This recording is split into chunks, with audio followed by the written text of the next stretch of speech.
Oke, hari ini cukup sejuk ya udaranya, temperaturnya di sekitar 1 derajat Celcius. Jadi saya mau coba jalan sampai ke kelas. Kalau dari map kurang lebih jarak ke kelasnya itu sekitar 44 menit, kilometernya saya lupa. Tapi kalau jalan sekitar 30 sampai 45 menit tuh harusnya di sekitar 2 sampai 3 km. Nah, ini lingkungan housing.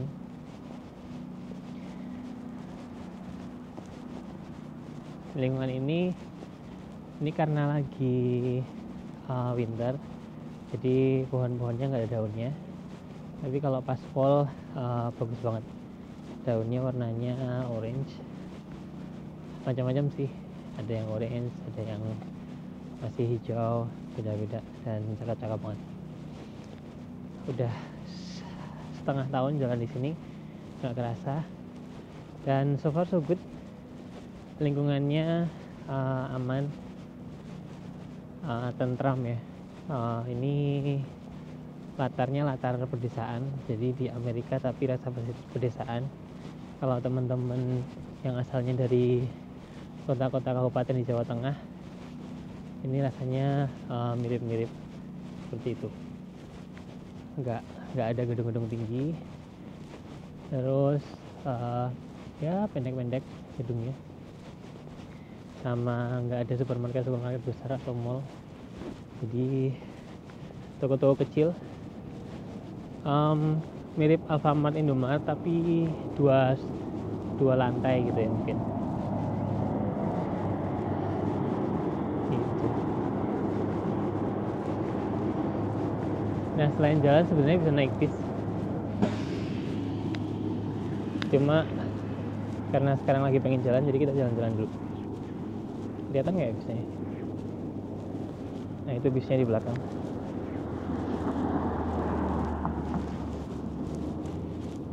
Oke, housing di sini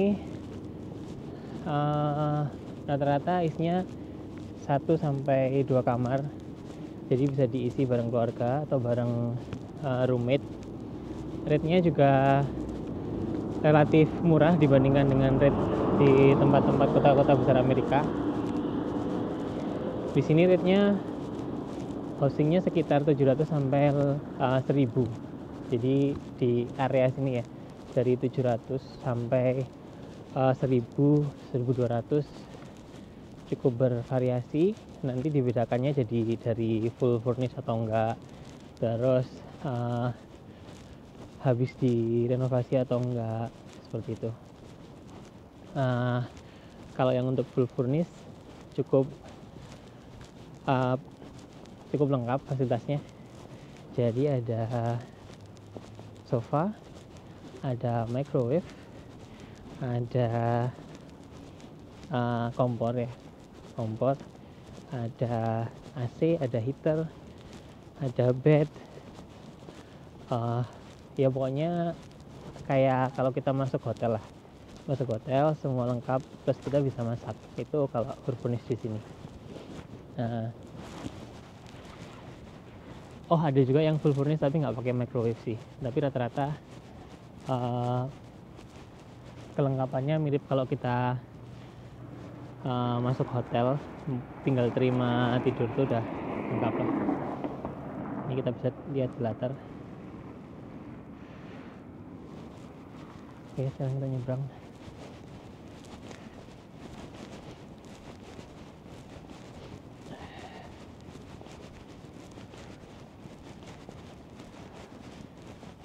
Selain jalan, naik bis, banyak juga orang-orang yang naik sepeda di sini.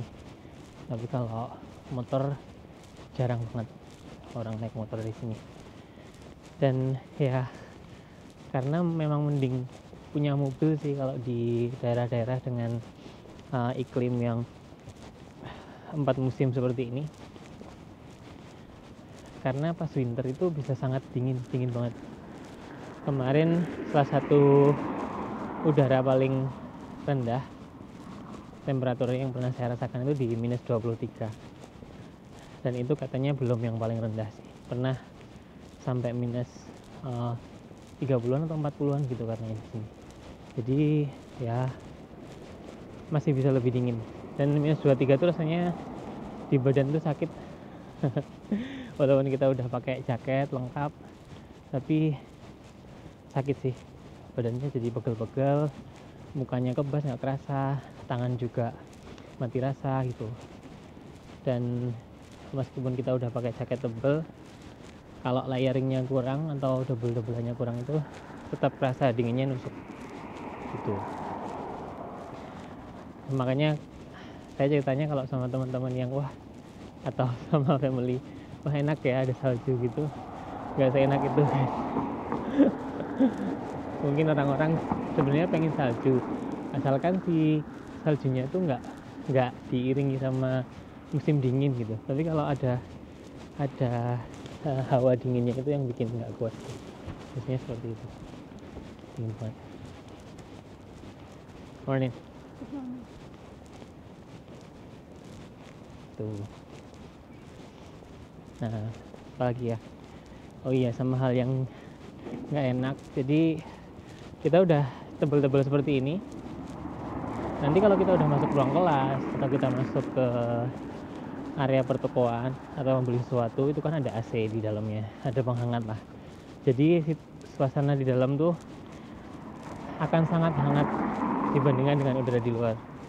Nah, akibatnya kita yang udah pakai jaket-jaket tebel, pakai penutup kepala, pakai sarung tangan, itu bakal langsung sumuk begitu kita masuk ke ruangan. Mau nggak mau sih harus dicopot. Nah, kalau kita layering-nya terlalu tebal, jadi banyak yang harus kita copot gitu istilahnya, nggak cuma jaket luarnya doang. Nah, kadang-kadang itu bikin ya nggak nyaman aja sih. Oh iya, ada juga misalnya kita pakai sepatu boot. Sepatu boot itu kalau di salju bikin hangat sekali di kaki, hangat, angin nggak tembus. Ya misalnya hujan atau ya air saljunya enggak. Tapi kalau salju di luar nggak bakal jadi air sih karena sedingin itu. Jadi salju itu nggak membuat teman-teman basah karena saljunya nggak mencair gitu ya kalau di luar. Nah, tapi tadi misalnya kita begitu masuk ruangan, bootnya itu kan keringat, karena saking hangatnya ya keringat jadi keluar gitu. Resikonya kalau kaki berkeringat ya kita tahu lah, jadi bau, pas kakinya bau, sepatunya bau. Jadi ya salah satu nggak nyamannya punya musim dingin gitu kan. Nah, terus musim dingin atau salju di masing-masing tempat beda-beda. Kalau di sini itu kemarin dosen sih ada yang cerita di sini tuh nanggung katanya karena dinginnya dapat tapi saljunya nggak ada. Jadi kayak cuma dapet dinginnya aja tapi saljunya sangat minim. Contoh pas saya di sini di salju paling gede kapan ya? Pernah bersalju sekali sebelum pulang.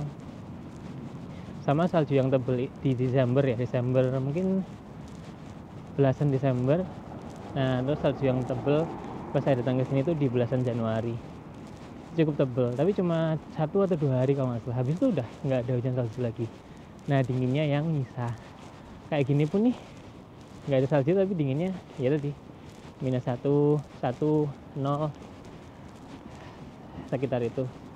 Kalau di perkiraan cuaca ini sekarang 1 ya, 1 tapi atau minus 1 tapi feels like minus 4, seperti minus 4 misalnya. Nah gitu teman-teman. Sementara kita masih belum masuk kampusnya, ini masih di area housing, jadi lumayan jauh. Nanti kita lanjut kalau udah dekat. Oke.